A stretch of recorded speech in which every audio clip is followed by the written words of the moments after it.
الحمد لله نحمده ونستعينه ونستغفره ونؤمن به ونتوكل عليه ونعوذ بالله من شرور أنفسنا ومن سيئات أعمالنا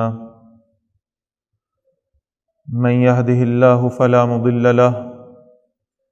ومن يضلله فلا هادي له ونشهد أن لا إله إلا الله وحده لا شريك له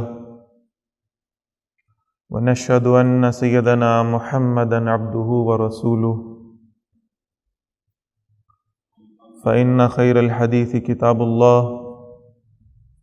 وخير الهدي هدي محمد صلى الله عليه وسلم وشر الأمور محدثاتها وكل محدثة بدعة وكل بدعة ضلالة وكل ضلالة في النار أو كما قال صلى الله تعالى عليه وسلم. أما بعد فقد قال الله تبارك وتعالى: أعوذ بالله من الشيطان الرجيم بسم الله الرحمن الرحيم.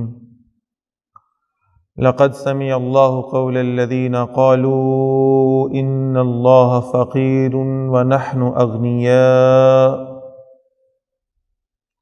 سنكتب ما قالوا وقتلهم الأنبياء بغير حق ونقول ذوقوا عذاب الحريق. صدق اللہ العظیم. رب اشرح لي صدري ويسر لي أمري واحلل عقدة من لساني يفقهوا قولي. اللهم ربنا ألهمنا رشدنا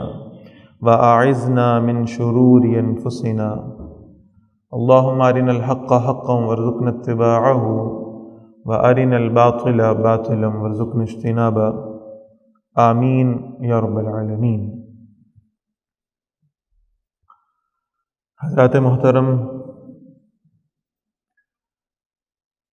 22 جمادی الثانی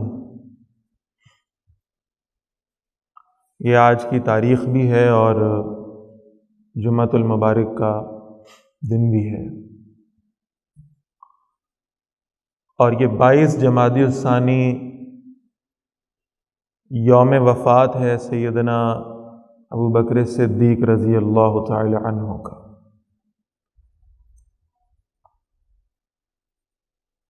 اپنی گفتگو کے آغاز سے بالکل پہلے میں یہ ایک تمہیداً جملہ عرض کر دیتا ہوں کہ ہمارے دین میں نہ تو کسی کا یوم ولادت منانے کی کوئی ترغیب موجود ہے اور نہ ہی یوم وفات منانے کی. اس کو باقاعدہ طور پر ایک تقریب کی شکل دینا یا اس کے لیے کچھ خاص عبادات کو مخصوص کر لینا، اس سے علماء امت نے منع فرمایا ہے، اس لیے کہ اس کا کوئی ثبوت، اس کی کوئی بنیاد نہ تو کسی صحیح نص میں موجود ہے، یعنی قرآن مجید کی آیت میں بھی موجود نہیں ہے، اور نہ ہی رسول اللہ صلی اللہ علیہ وسلم کی کسی حدیث میں اس کا ثبوت ملتا ہے. ہاں، یہاں تک اجازت دی گئی ہے کہ کسی ایسی شخصیت، کسی ایسی ہستی کا یوم ولادت یا یوم وفات ہو جو ہمارے لیے دین میں اہمیت کی حامل ہے، جس سے مسلمانوں کے کچھ خاص عقیدت کے جذبات جڑے ہیں، اور جسے اللہ تعالیٰ نے اور اللہ کے رسول صلی اللہ علیہ وسلم نے ہمارے لیے مشعل راہ قرار دیا ہے، جس کو فالو کرنا، جس کی اتباع کرنا، جس کے راستے پر چلنا، اللہ تعالیٰ نے قرار دیا ہے کہ یہ نجات کا ذریعہ ہے، یہ اللہ کی خوشنودی حاصل کرنے کا ذریعہ ہے. ایسی شخصیات کا کوئی یوم ولادت یا یوم وفات ہو یا کوئی خاص تاریخ ان ہستیوں سے منسوب ہو تو اس میں ان ہستیوں کے، ان حضرات کے جو زندگی کے واقعات ہیں، ان کی جو سیرتیں ہیں، ان کا تذکرہ بار بار امت کے سامنے کرتے رہنا، تاکہ امت کے لیے مشعل راہ بنے، اس سے سیکھنے کا، تربیت حاصل کرنے کا موقع ملے، اس سے ایک جذبہ محرکہ پیدا ہو، ایک موٹیویشنل فورس آ جائے، اس میں کوئی حرج نہیں ہے۔ جیسے میں عرض کرتا ہوں کہ نبی اکرم صلی اللہ علیہ وسلم کا یوم ولادت ہو یا یوم رحلت ہو تو اللہ کے رسول صلی اللہ علیہ وسلم کی سیرت پہ گفتگو کرنا، تذکیر کے طور پر، یاد دہانی کے طور پر بار بار امت کے سامنے ان چیزوں کو رکھنا، تاکہ یہ جو زمانے کے اثرات ہمارے اوپر مرتب ہوتے ہیں، جس کو رسول اللہ صلی اللہ علیہ وسلم نے کچھ اس طرح تشبیہ دی ہے کہ جب لوہے کو پانی میں رکھو تو زنگ لگ جاتا ہے، اسی طرح یہ قلوب، یہ دل جب اس معاشرے کی آب و ہوا میں رہتے ہیں تو بہرحال ان پر بھی زنگ لگنے کا عمل شروع ہو جاتا ہے۔ تو اس کے لیے بہرحال یہ کہ ان ہستیوں کا بار بار ذکر کرنا، ان کی زندگی میں جو پہلو بے شمار ایسے موجود ہیں کہ جو ہمیں راستہ دکھانے والے پہلو ہیں، ان پہلوؤں کی بار بار تذکیر اور یاد دہانی کروانا، تاکہ اس سے ہمیں سیکھنے کا موقع ملتا رہے۔ تو اسی اعتبار سے میں نے عرض کیا کہ آج 22 جمادی الثانی یعنی حضرت ابوبکر صدیق رضی اللہ تعالیٰ عنہ کا یوم وفات ہے۔ سیدنا ابوبکر صدیق رضی اللہ تعالیٰ عنہ کے حوالے سے کچھ باتیں ایسی ہیں جو ہر مسلمان جانتا ہے، یہ حسن ظن رکھنا چاہیے کہ حضرت ابوبکر رضی اللہ تعالیٰ عنہ یہ کون ہے،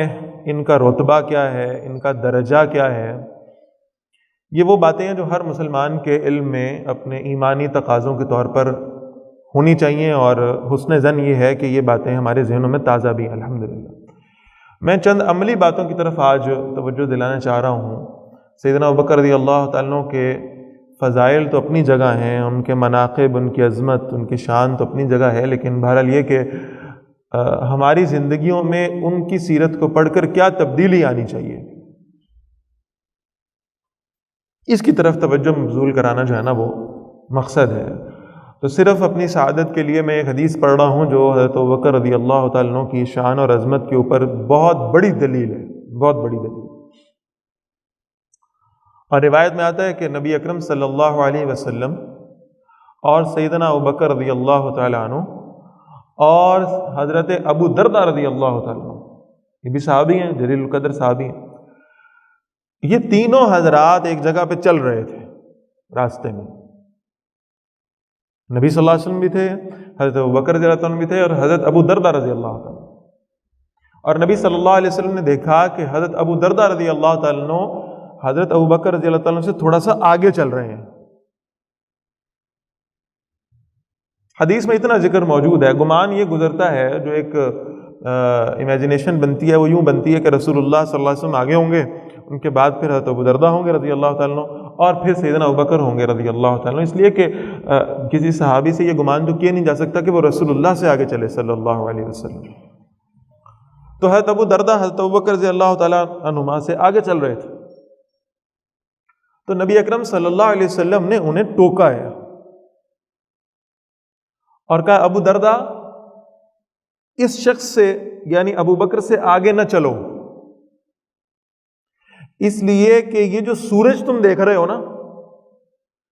انبیاء علیہم السلام کے بعد یہ سورج اس درجے کے شخص پر نہ کبھی طلوع ہوا ہے، نہ قیامت تک طلوع ہو سکے گا، انبیاء کے بعد علیہ السلام۔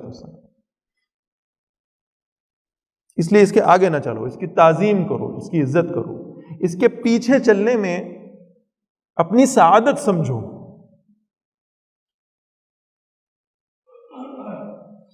اور یہ بہت بڑا پیغام ہے، تعظیماً تو یہ بات ثابت ہوتی ہے کہ جو ہم سے بڑا ہو علم کے اعتبار سے، تقوی کے اعتبار سے، اس سے آگے نہیں چلنا چاہیے. لیکن اس میں ذرا جو معنوی حکمت موجود ہے اس پہ ذرا غور فرمائیں کہ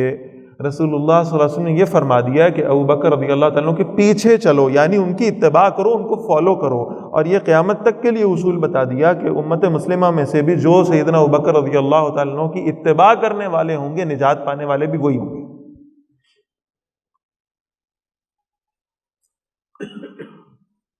تو میں عرض کر رہا ہوں کہ ان ہستیوں کی عظمت اور شان اپنی جگہ پر ہے، لیکن اصل میں جو ہمارے اندر جذبہ ایک ابھرنا چاہیے وہ یہ جذبہ ہو کہ ہم ان کی زندگیوں کو پڑھیں،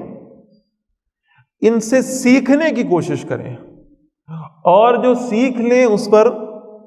عمل کر کے اپنی زندگیوں کو سنوارنے کی کوشش کریں. ان سے محبت اور عقیدت کا جذبہ ہونا بہت بڑی سعادت کی بات ہے، بہت بڑی سعادت کی بات ہے. لیکن ان کی اتباع اور ان کو فالو کرنا اور ان کے نقش قدم پر چلنے کا موقع مل جائے تو یہ سمجھیں کہ یہ تو سونے پہ سہاگا والا معاملہ ہے. تو میں چند باتیں حضرت ابوبکر رضی اللہ تعالیٰ عنہ کے حوالے سے آپ حضرات کے سامنے رکھنا چاہ رہا ہوں، جس سے ہمیں کچھ نہ کچھ سیکھنے کا موقع ملے. پہلی بات تو میں حدیث آپ کے سامنے رکھتا ہوں، یہ تقریباً حدیث کی تمام مستند کتابوں میں یہ روایت موجود ہے کہ اللہ کے رسول صلی اللہ علیہ وسلم مسجد نبوی میں تشریف لائے اور آپ صلی اللہ علیہ وسلم نے اپنی زندگی کی آخری پبلک سپیچ کی، آخری جو عوامی اجتماع ہے اس سے آپ صلی اللہ علیہ وسلم نے خطاب فرمایا،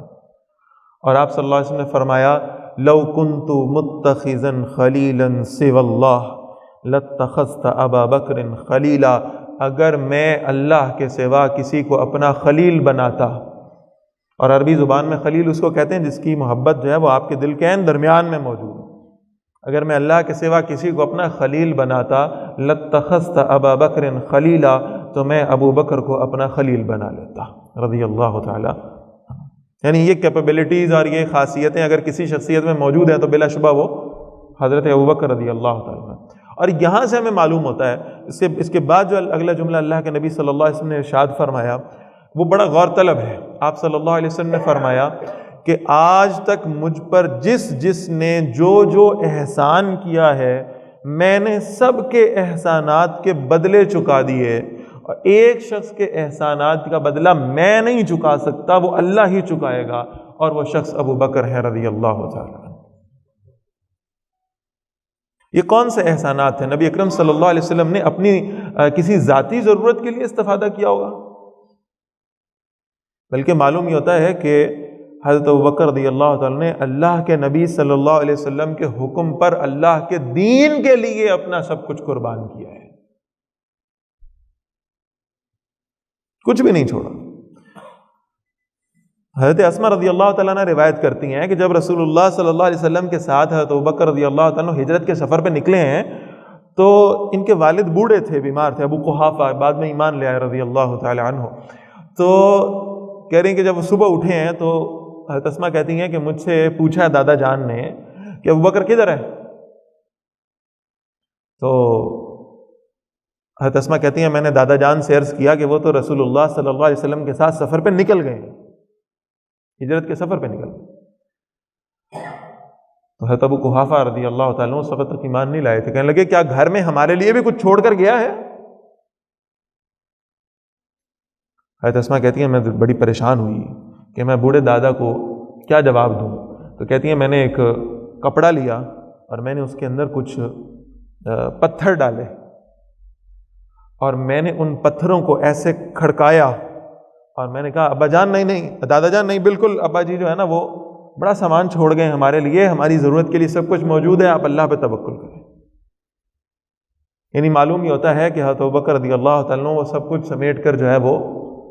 رسول اللہ صلی اللہ علیہ وسلم کی خدمت کے لیے لے گئے تھے. پھر یہ بات ذہن میں رکھیں کہ سورۃ العصر میں بھی اس کا ذکر موجود ہے. بہت کم مفسرین نے اس کی طرف توجہ کی، لیکن بہرحال بعض حضرات نے اس روایت کو لکھا ہے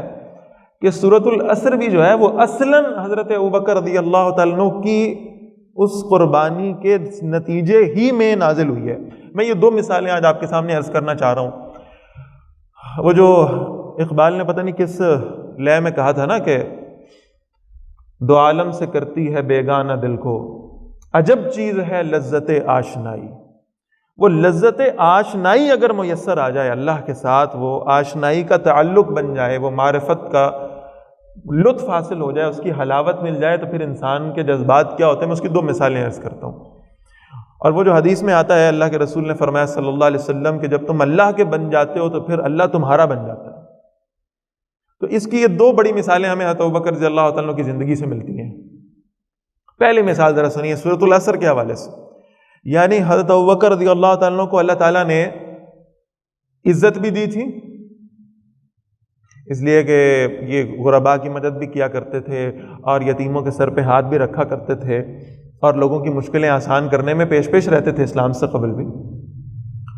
تو اللہ تعالیٰ نے ان کو عزت بھی عطا فرمائی تھی اور اللہ نے دولت بھی عطا فرمائی تھی کہ ان کی تجارت بڑی بہترین چلتی تھی۔ تو ایک دن ان کا جو ایکس بزنس پارٹنر ہے وہ ان سے ملاقات کے لیے آیا۔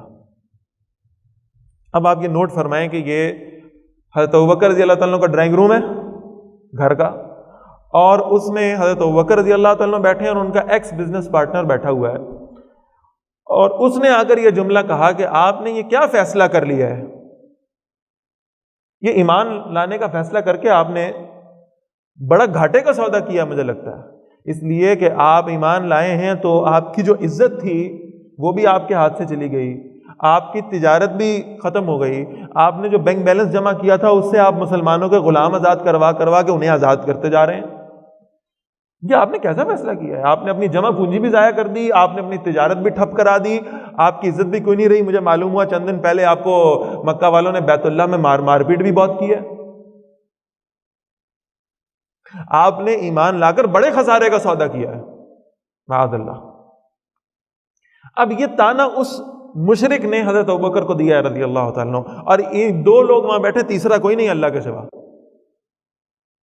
اور نبی اکرم صلی اللہ علیہ وسلم اپنے گھر میں موجود ہیں، اور وہاں وحی آتی ہے اللہ کے رسول صلی اللہ علیہ وسلم پر، اور اللہ تعالیٰ فرماتے ہیں والعصر ان الانسان لفی خسر الا الذین آمنوا وعملوا الصالحات وتواصوا بالحق وتواصوا بالصبر۔ اللہ تعالیٰ فرما رہے ہیں نبی صلی اللہ علیہ وسلم جا کر بتا دیجئے کہ ساری کی ساری انسانیت خسارے میں ہو سکتی ہے، ابو بکر خسارے میں نہیں ہو سکتا رضی اللہ تعالیٰ۔ ایمان لانے والا خسارے میں نہیں ہے، اعمال صالحہ کرنے والا خسارے میں نہیں ہو سکتا، حق کی اور صبر کی تلقین کرنے والا کیسے نقصان میں جا سکتا ہے؟ میں نے پہلی مثال عرض کی کہ یہاں اس مشرک نے تانا دیا اور دفاع کرنے آئے ہیں خود اللہ تعالیٰ، اور یہ دوسرا موقع ہے جو سورہ آل عمران کی آیت نمبر 180 میں نے آپ کے سامنے پڑھی ہے، 181۔ یہ مدینہ منورہ کا واقعہ ہے۔ تو ابوبکر رضی اللہ تعالیٰ عنہ ایک مجلس کے پاس سے گزرے، چند یہودی بیٹھے ہوئے تھے، اور ایک ان میں سے جو بڑا سردار تھا ان کا، وہ ان سب کو اسلام دشمنی پر ابھار رہا تھا، اسلام کے خلاف سازشیں کر رہے تھے۔ سیدنا ابوبکر رضی اللہ تعالیٰ نے گزرتے گزرتے کہا اللہ سے ڈرو اور محمد صلی اللہ علیہ وسلم پر ایمان لے آؤ جس کا ذکر تمہاری اپنی تورات میں موجود ہے۔ اللہ کے غضب سے ڈرتے کیوں نہیں ہو؟ اللہ کے نبی کے خلاف سازشیں کرتے ہو۔ تو اس یہودی سردار نے بڑا مغرور ہو کر یہ جملہ کہا، نقل کفر نباشد، اس نے کہا کہ تمہارا اللہ تو ہمارا محتاج ہے، ہم تمہارے اللہ کے محتاج نہیں ہیں، معاذ اللہ۔ اس لیے کہ تمہارا اللہ تو بار بار آ کر ہمیں کہتا ہے میرے راستے میں مال خرچ کرو، میرے راستے میں مال خرچ کرو، میرے راستے میں مال خرچ کرو۔ اس کا مطلب ہے اللہ محتاج ہے، ہم محتاج نہیں، معاذ اللہ۔ سیدنا ابوبکر رضی اللہ عنہ کو اس بات پر اتنا غصہ آیا کہ انہوں نے طیش میں آ کر اس کو تھپڑ رسید کر۔ کچھ وقت گزرا، نبی صلی اللہ علیہ وسلم کی بارگاہ ہے اور سیدنا ابوبکر رضی اللہ تعالیٰ بھی بیٹھے ہوئے ہیں، باقی صحابہ بھی بیٹھے ہوئے ہیں۔ وہ یہودی سردار آ گیا، اس نے آ کر اللہ کے رسول صلی اللہ علیہ وسلم کی عدالت میں مقدمہ پیش کیا، آنسوؤں سے روتے ہوئے کہ میں اتنا بڑا سردار ہوں یہود کا، آپ کے دین نے آپ کو یہ سکھایا ہے کہ آپ جو ہے وہ جو آپ پر ایمان نہیں لاتا آپ اس کو اس کے ساتھیوں کے سامنے بیٹھ کر ذلیل کریں۔ آپ کے ایک ساتھی نے آ کر جو ہے نا مجھے تھپڑ مارا ہے۔ رسول اللہ صلی اللہ علیہ وسلم نے حضرت ابوبکر رضی اللہ تعالیٰ عنہ سے پوچھا کیا ایسا ہوا ہے؟ انہوں نے کہا جی بالکل ایسا ہوا ہے، لیکن اس نے یہ الفاظ کہے تھے، ان الفاظ پر مجھے غصہ آیا، مجھے میری غیرت دینی نے، اللہ کے ساتھ محبت نے مجھے مجبور کیا کہ میں اس کو تھپڑ رسید کر دوں۔ آپ صلی اللہ علیہ وسلم نے پوچھا ابوبکر کہ آپ کے پاس اس کا کوئی گواہ ہے کہ اس نے یہ جملہ کہا ہے؟ کیونکہ یہ تو انکار کر رہا ہے۔ سیدنا ابوبکر رضی اللہ تعالیٰ فرمانے لگے میرے پاس اس کا کوئی گواہ نہیں ہے، کیونکہ وہاں جتنے لوگ قریب تھے وہ اسی کے لوگ تھے، یہ تو گواہی نہیں دیں گے، میرے ساتھ تو کوئی بھی نہیں تھا، لہذا میری گواہی کون دے گا؟ رسول اللہ صلی اللہ علیہ وسلم نے بادل نخواستہ آپ نے فیصلہ فرمایا کہ اچھا اب پھر اس کا قصاص لیا جائے گا، اگر تم نے اس کو مارا ہے تو یہ اتنی ہی قدر کے مطابق یہ بھی تمہیں تھپڑ رسید کرے گا تاکہ بدلہ پورا ہو جائے۔ اب یہ فیصلہ آپ صلی اللہ علیہ وسلم سنا ہی رہے تھے کہ آپ صلی اللہ علیہ وسلم پر وحی کی کیفیت طاری ہوئی، اور اس وقت پھر یہ سورہ آل عمران کی آیت نمبر 181 اتری ہے۔ فرمایا لقد سمع اللہ قول الذین قالوا ان اللہ فقیر ونحن اغنیاء، بے شک اللہ نے سن لیا ان لوگوں کی بات کو جو یہ کہہ رہے تھے کہ اللہ تو فقیر ہے اور ہم غنی ہیں۔ آپ اندازہ کریں اللہ کے ساتھ محبت اور تعلق کا یہ معاملہ ہو تو پھر جہاں آپ پر مشکل آئے گی آپ کا دفاع کرنے کے لیے رب العالمین خود سامنے آئے گا۔ اللہ تعالیٰ فرما رہے ہم نے سن لیا۔ تو ایک بات میں نے آپ سے یہ عرض کی ہے کہ سیدنا ابوبکر رضی اللہ تعالیٰ کی سیرت سے ہمیں یہ بات سمجھ میں آتی ہے کہ اللہ اور اللہ کے رسول صلی اللہ علیہ وسلم پر سب کچھ لٹا دینے کا جذبہ، سب کچھ قربان کر دینے کا جذبہ اللہ ہمیں یہ عطا فرما دے۔ اور اگر یہ درجہ مل جائے تو امام راضی رحمۃ اللہ علیہ لکھتے ہیں کہ جب سارا مال اٹھایا ہے حضرت ابوبکر رضی اللہ تعالیٰ نے اور اٹھا کر غزوہ تبوک کے موقع پہ نبی کرم صلی اللہ علیہ وسلم کی خدمت میں پیش کر دیا تو جبریل علیہ السلام آئے ہیں اور دیکھا کہ سیدنا ابوبکر رضی اللہ تعالیٰ نے ایک بوریا اوڑا ہوا ہے اور اس بوریے کو کانٹے کے بٹن لگائے ہیں۔ تو سیدنا جبریل علیہ السلام نے آ کر نبی اکرم صلی اللہ علیہ وسلم سے عرض کیا کہ اللہ تعالیٰ پوچھ رہے ہیں آپ ذرا ابو بکر سے پوچھیں کہ ابو بکر اس حال میں بھی اللہ سے راضی ہے نا؟ کوئی اللہ سے شکوہ تو نہیں ہے، کوئی شکایت تو نہیں ہے؟ سیدنا ابو بکر رضی اللہ تعالیٰ نے بار بار فرتے جذبات میں یہ جملہ کہا، یا اللہ میں آپ کے رب ہونے پر راضی ہو گیا، یا اللہ میں آپ کے رب ہونے پر راضی ہو گیا، میرے لیے اتنا کافی ہے کہ آپ مجھ سے راضی ہو جائیں، مجھے دنیا میں کچھ بھی میسر نہ آئے، میرے لیے اتنا کافی ہے کہ میرا اللہ مجھ سے راضی ہے۔ پھر آپ دیکھیں کہ حضرت ابوبکر رضی اللہ تعالیٰ عنہ کو اس قدر بشارتیں ملی ہیں، اس قدر بشارتیں، یعنی عشرہ مبشرہ میں پہلا نام کس کا ہے؟ سیدنا ابوبکر کا رضی اللہ تعالیٰ عنہ۔ نبی اکرم صلی اللہ علیہ وسلم کی زبان مبارک سے الفاظ ادا ہوئے ابو بکر فی الجنہ، بلکہ اس سے آگے بڑھ کر فرمایا نبی اکرم صلی اللہ علیہ وسلم نے، فرمایا کہ جب قیامت کا دن ہوگا، جنت جہنم کا فیصلہ ہو جائے گا، لوگ جنت کی طرف بڑھیں گے تو نماز پڑھنے والا تو باب الصلاۃ سے جائے گا، اور روزے رکھنے والا باب الریان سے جائے گا، اور جہاد کرنے والا باب الجہاد سے جائے گا، اور ایک شخص ہوگا جو جنت کی جانب بڑھے گا تو جنت کے 8 دروازے اس کے لیے کھلیں گے، اور 8 دروازے پکاریں گے کہ حضرت یہاں سے تشریف لائیں، اور جنت کے ہر جنتی کی خواہش ہوگی کہ اسے اس شخص کی میزبانی کی سعادت مل جائے جنت میں۔ لوگوں نے پوچھا وہ کون ہوگا؟ آپ صلی اللہ علیہ وسلم مسکراتے ہوئے فرمایا وہ ابو بکر صدیق ہوگا رضی اللہ تعالی۔ کتنی بڑی بشارت ہے۔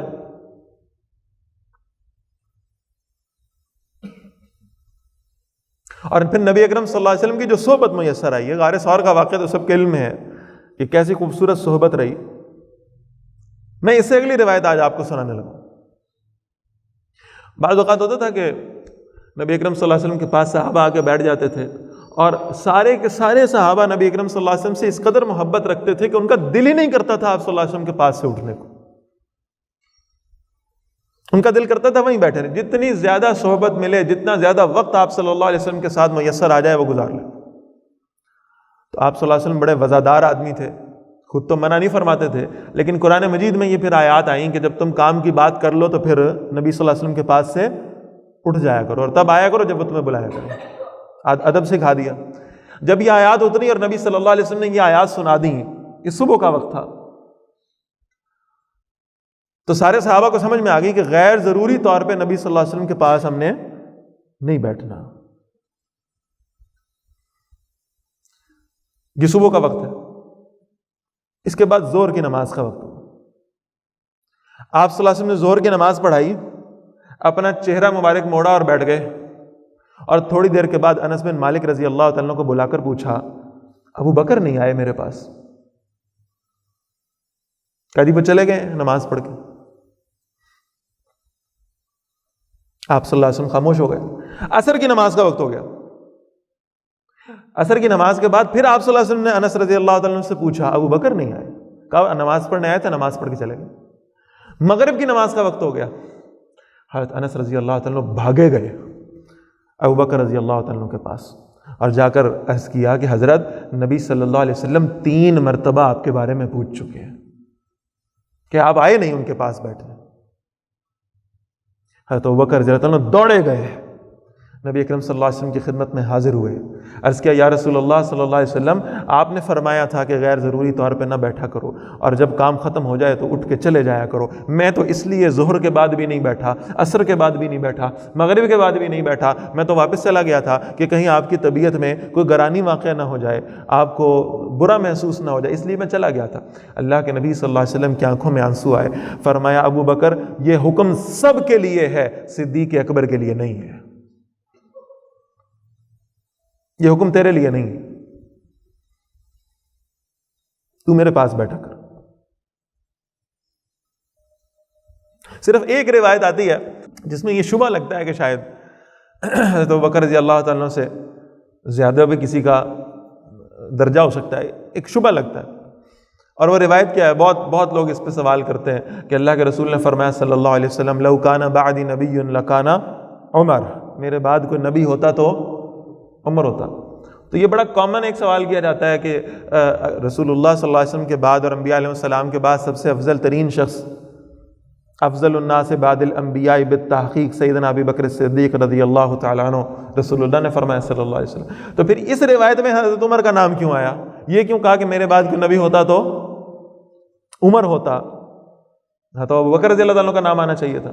تو اس شبے کو رفع کیا حضرت تھانوی رحمۃ اللہ تعالی علیہ نے۔ انہوں نے جب ملفوظات میں یہ حدیث لکھی ہے نا، تو انہوں نے کہا کہ ایک آدمی نے آ کر مجھ سے سوال کیا کہ یہاں پہ حضرت عمر کا نام کیوں ہے تو ابو بکر کا کیوں نہیں؟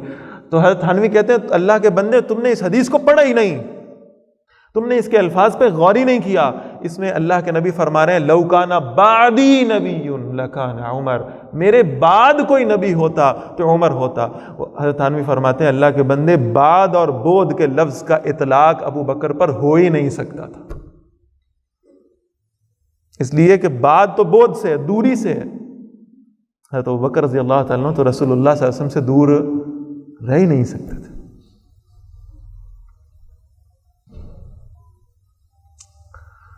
یہ ساری بشارتیں اپنی جگہ موجود ہیں،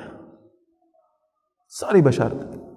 اور ان سب بشارتوں کے باوجود میں بس اب آخری 2 نقطے آپ کے سامنے عرض کروں گا انشاءاللہ۔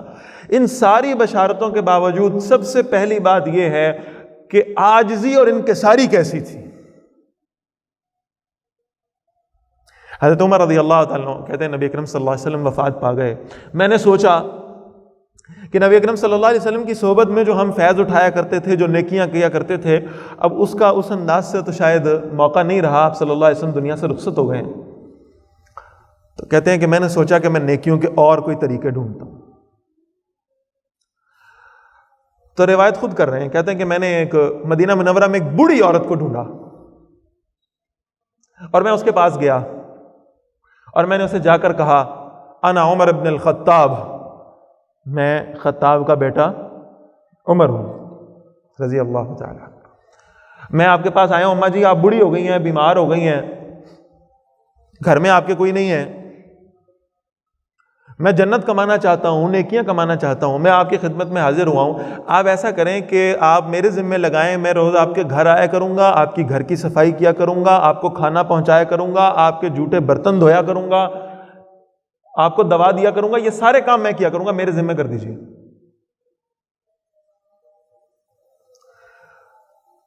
بوڑھی عورت نے کہا کہ بیٹا اللہ آپ کو اس کی جزا دے،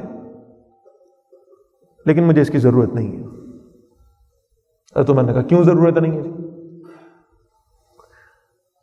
وہ کہنے لگی کہ ایک شخص آتا ہے، وہ آ کر یہ سارے کام کر جاتا ہے، اس لیے آپ نے پیشکش کی ہے، اللہ تعالیٰ آپ کو اس کی جزا دے، میں تو دعا دے سکتی ہوں، میرے کام وہ شخص کر جاتا ہے۔ کہ اماں جی ایسا کریں، وہ شخص جو بھی ہے آپ آدھے کام اس کے ذمہ لگا دیں، آدھے میرے ذمہ لگا دیں، مجھے بھی اجر مل جائے گا۔ میں کہا نہیں بیٹا بہت شکریہ۔ اب آپ کو پتہ ہے حضرت عمر رضی اللہ تعالیٰ کا مزاج، انہوں نے تھوڑے سے ترش لہجے میں کہا اماں جی میں آپ کو کہہ جو رہا ہوں میں آپ کا کام کر دیا کروں گا، آپ میری آفر کو ایکسیپٹ کیوں نہیں کرتی؟ تو اس بوڑھی عورت نے کہا بیٹا آج تو پہلی دفعہ میرے پاس آیا ہے اور تو نے اپنا نام ہی نہیں اپنے باپ کا نام بھی بتا دیا ہے کہ میں عمر ہوں اور خطاب کا بیٹا ہوں۔ وہ جو شخص میرے سارے کام کرنے میری خدمت کرنے آتا ہے نا، آج تک اس نے اپنا نقاب نہیں اتارا، آج تک اس نے اپنا چہرہ نہیں دکھایا، آج تک اس نے اپنا نام نہیں بتایا، وہ آتا ہے خاموشی سے میرے سارے کام کرتا ہے کر کے چلا جاتا۔ حضرت عمر کہتے ہیں میں بڑا پریشان ہوا، یہ کون ہوگا؟ کہا اچھا اماں جی آندہ کدوں ہے، کس وقت آتا ہے؟ اماں جی نے کہا یہ آتا ہے تہجد کے اور فجر کے درمیان میں، تہجد پڑھ کے آتا ہے اور فجر تک یہ سارے کام کر لیتا ہے۔ حضرت عمر رضی اللہ عنہ کہتے ہیں میں جھاڑیوں میں چھپ گیا اور میں نے کہا آج میں دیکھوں گا یہ کون شخص، اور کہتے ہیں میں نے مسجد نبوی کے طرف نگاہیں کر لیں، کہتے ہیں ایک شخص مسجد نبوی سے تہجد کی نماز پڑھ کے نکلا، اس نے چہرے پر نقاب لیا ہوا تھا اور اس بوڑھی عورت کے گھر کے میں داخل ہونے لگا، تو کہتے ہیں میں نے پیچھے جا کے اس کو پکڑ لیا اور میں نے کہا اللہ کے بندے میں تجھے اللہ کا واسطہ دیتا ہوں، اپنا نقاب اتار اور مجھے بتا تو کون ہے جو اس بڑھیا کے گھر کی صفائی کرتا ہے اور اسے کھانا کھلاتا ہے؟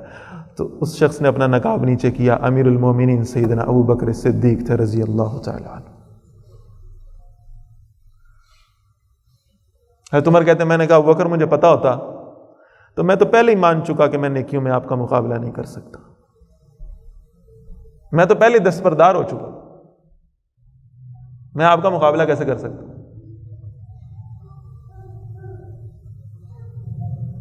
یعنی بہت دفعہ یہ روایت پڑھی ہے اور سنائی ہے کہ جب حضرت ابوبکر رضی اللہ عنہ دنیا سے رخصت ہوئے ہیں تو حضرت عمر حضرت عائشہ کے پاس آئے ہیں رضی اللہ تعالیٰ عنہما اور آ کر عرض کیا ہے کہ مجھے بتائیے حضرت ابوبکر رضی اللہ عنہ کون کون سے کام کرتے تھے، میں بھی وہ کام کروں، اب میری ذمہ داری لگ گئی خلافت کی تو لہٰذا میرے لیے یہ سارے امور جو ہے نا وہ آسان ہو جائیں گے اگر میں حضرت ابوبکر رضی اللہ عنہ کے نقش قدم پہ چلوں۔ اما عائشہ نے کہا بس ابا جان میرے پاس آتے تھے کبھی کبھار اور آ کر مجھ سے کھانا بنواتے تھے اور بنوا کے لے جاتے تھے۔ حضرت عمر رضی اللہ عنہ نے کھانا بنوایا، کہاں جاتے تھے؟ وہ پہاڑ پہ چلے جاتے تھے۔ حضرت عمر رضی اللہ عنہ وہ کھانا لے کر پہاڑ پہ چلے گئے، اس پہاڑ کے اوپر گئے تو ایک نابینا آدمی بیٹھا ہوا ہے، دور سے دیکھا بالکل اس کی نگاہیں کام نہیں کرتی، نابینا آدمی۔ حضرت عمر رضی اللہ عنہ وہ کھانا لے کر اس شخص کے پاس گئے، سمجھ میں آ گیا کہ سیدنا ابوبکر رضی اللہ عنہ کھانا بنوا کر لاتے ہوں گے اور اس کو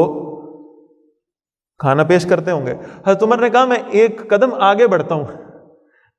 چلو ہو سکتا ہے یہاں سے نیکیاں بڑھ جائیں۔ حضرت عمر نے کہا حضرت ابوبکر تو شاید کھانا لا کے رکھتے ہوں گے، میں کھانا اپنے ہاتھوں سے کھلا دیتا ہوں۔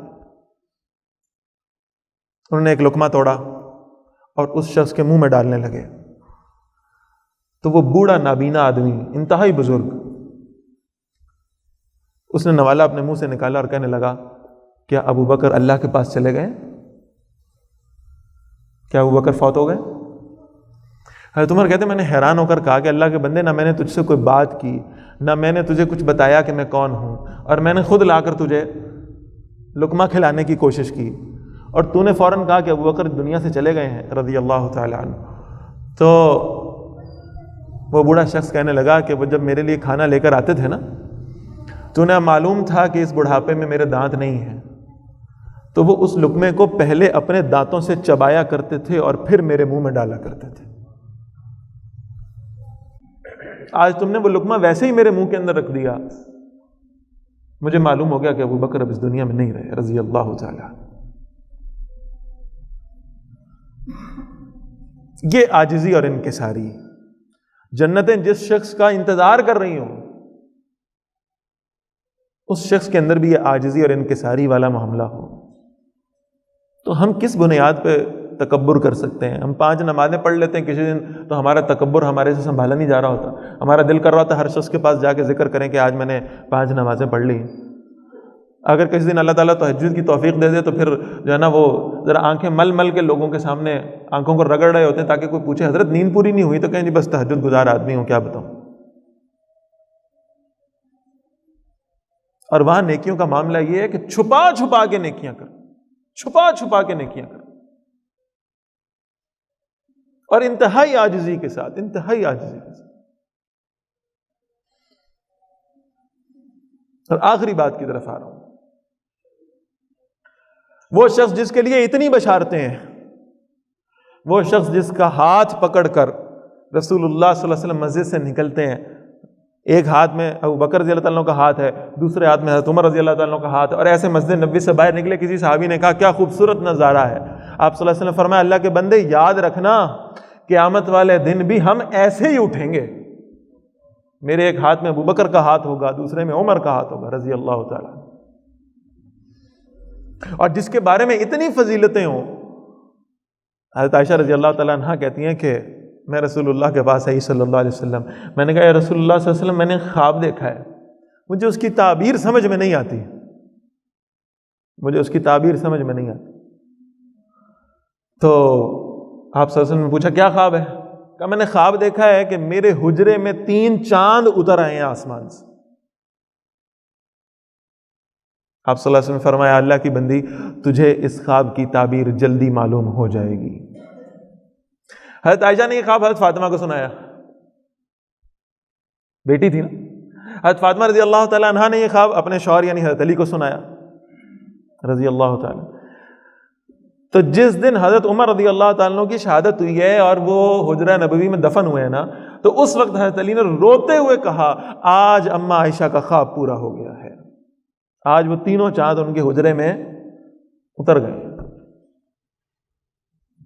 حضور فرماتے ہیں صلی اللہ علیہ وسلم ما بین بیتی و منبری روضۃ من ریاض الجنہ، میرے اور میرے گھر کے مابین جتنی جگہ ہے یہ جنت کے باغوں میں سے ایک باغ ہے. تو جہاں رسول اللہ صلی اللہ علیہ وسلم موجود ہیں قیامت تک وہاں ابو بکر موجود ہے رضی اللہ تعالی، اس جنت میں دفن ہے. اتنی بشارتیں، اتنی بشارتیں، اور اس کے باوجود ایک دن بڑے افسردہ بیٹھے ہوئے ہیں. ساتھیوں نے پوچھا امیر المومنین آپ افسردہ کیوں ہیں، آپ پریشان کیوں ہیں؟ اللہ نے آپ کو اتنی فضیلتیں عطا فرمائی، اتنی خوشخبریاں نبی صلی اللہ علیہ وسلم کی آپ کے لیے، آپ پریشان کیوں ہیں؟ فرمایا کہ میں یہ سوچتا ہوں کہ یہ بہتر ہوتا کہ میں مدینہ منورہ کے کسی کھجور کے درخت کا ایک پتا ہوتا، کوئی اونٹنی میرے نیچے سے چلتی جاتی اور اپنی گردن کو اچک کر مجھے کھا لیتی، اور پھر میں مینگنی بن کر اس کے جسم سے نکلتا اور مدینہ کی کسی گلی میں پڑا ہوتا اور لوگ مجھ پر اپنے پیر دے کر گزر جاتے. یہ زیادہ بہتر ہوتا اس سے کہ قیامت کے دن ابو بکر سے حساب لیا جائے گا. میں اللہ کے حساب سے خوفزدہ ہوں. اور فرمایا کہ دیکھیں کتنا اعتدال ہے، کتنا اعتدال ہے. فرمایا کہ اگر قیامت کے دن اعلان ہو کہ ایک شخص ایسا ہوگا، ایک شخص صرف پوری کائنات میں ایک آدمی جنت میں جائے گا، تو مجھے اللہ کی رحمت سے امید ہوگی کہ شاید اللہ مجھے معاف کر کے جنت میں بھیج دے. لیکن اگر یہ اعلان ہو گیا کہ ساری کائنات جنت میں چلی جائے گی اور ایک آدمی ایسا ہوگا جس کو جہنم کی سزا ملے گی، تو مجھے اپنے آپ سے خوف آتا ہے کہ کہیں وہ شخص میں ہی نہ ہوں. اگر اتنی اونچی اور مقدس ہستیوں کو اس قیامت کا اتنا خوف ہے تو مجھے اور آپ کو وہ خوف کس قدر لاحق ہونا چاہیے، جن کی نیکیوں کا سلسلہ آج بھی جاری ہے، قیامت تک جاری رہے گا. یہ جو آپ صدقہ جاریہ والا کانسیپٹ پڑھتے ہیں اور علماء پڑھاتے ہیں، بہت اچھا کانسیپٹ ہے. صدقہ جاریہ چلتا ہے، آپ کسی کو نیکی کی ایک بات بتاتے ہیں، وہ آگے اس کو فالو کرتا ہے، اس پہ عمل کرتا ہے، تو بتانے والے کو اجر ملتا ہے. رسول اللہ نے فرمایا صلی اللہ علیہ وسلم یہ صدقہ جاریہ ہے. یہ صدقہ جاریہ میرے لیے ہو سکتا ہے، آپ کے لیے ہو سکتا ہے، ہر مسلمان کے لیے ہو سکتا ہے. تو صحابہ کرام رضوان اللہ علیہم اجمعین کا صدقہ جاریہ کیا ہے کہ قرآن دینے والے بھی وہ تھے، حدیث دینے والے بھی وہ تھے، قرآن کو جمع کرنے والے بھی وہ تھے، حدیث کو جمع کرنے والے بھی وہ تھے، امت کو دین پہ عمل کرنا سکھانے والے بھی یہ لوگ. ان کا صدقہ جاریہ تو ہمیشہ سے چل رہا ہے، قیامت تک چلتا رہے گا انشاءاللہ. اس کے باوجود اگر یہ حضرات قیامت کے اتنے ڈر میں مبتلا تھے اللہ کے سامنے پیش ہونے کے، اللہ کے سامنے حاضر ہونے کے حوالے سے اتنا ڈرا کرتے تھے، تو مجھے اور آپ کو تو پھر بے انتہا ڈرنا چاہیے۔ ہمیں تو اٹھتے بیٹھتے اللہ تعالیٰ سے معافی مانگنی چاہیے۔ اور کل ہی میں پڑھ رہا تھا کہ امام غزالی رحمۃ اللہ تعالیٰ علیہ نے بڑا خوبصورت جملہ لکھا ہے۔ وہ کہتے ہیں لوگ برائیوں پہ توبہ کر لیتے ہیں، گناہوں پہ توبہ کر لیتے ہیں، پتہ نہیں نیکیوں پہ توبہ کیوں نہیں کرتے، نیکیوں پہ توبہ کیوں نہیں کرتے۔ یہ بڑی عجیب بات محسوس ہوتی ہے کہ نیکیوں پہ بھی کوئی توبہ تو ہوتی گناہوں کی۔ تو امام غزالی کہتے ہیں کہ اگر تم نے نیکیوں پہ توبہ نہیں کی تو گویا تم نے یہ سمجھ لیا کہ تم نے ویسی نیکیاں کر دی ہیں کہ تم نے اللہ کا حق ادا کر دیا ہے۔ اور اگر تم اللہ کا حق ادا نہیں کر سکتے اور کوئی اللہ کا حق ادا نہیں کر سکتا، تو پھر جب نیکی کر چکو تو بھی اللہ سے معافی مانگا کرو کہ یا اللہ جو آپ کا حق تھا، جیسی عبادت آپ کی کرنی چاہیے تھی، میں عاجز ہوں، میں ویسی نہیں کر سکتا، مجھے معاف فرما دیجیے۔ میں ویسی نماز نہیں پڑھ سکا، میں ویسا روزہ نہیں رکھ سکا، میں ویسا حج عمرہ نہیں کر سکا، میں ویسا آپ کے راستے میں خرچ نہیں کر سکا، میں ویسا وقت نہیں دے سکتا، میں ویسی صلاحیتیں نہیں دے سکا جیسی دینی چاہیے تھی۔ سب کچھ کرنے کے بعد بھی اللہ سے استغفار کرنا اور اللہ سے معافی مانگنا کہ ہم اس درجے پہ نہیں پہنچ سکے کہ ہم اللہ کا حق ادا کر سکیں، یہی عاجزی ہے، یہی انکساری ہے۔ اللہ ہمیں اس میں مبتلا رکھے، اللہ ہمیں اسی عاجزی اور انکساری کے ساتھ زندگی گزارنے کی توفیق دے، اور اللہ اسی ایمان کی دولت پر ہمیں موت عطا فرما دے۔ اقول قولی ھذا واستغفر اللہ لی ولکم ولسائر المسلمین والمسلمات۔ وتصلیۃ جحیم ان ھذا لہو حق الیقین فسبح باسم ربک العظیم۔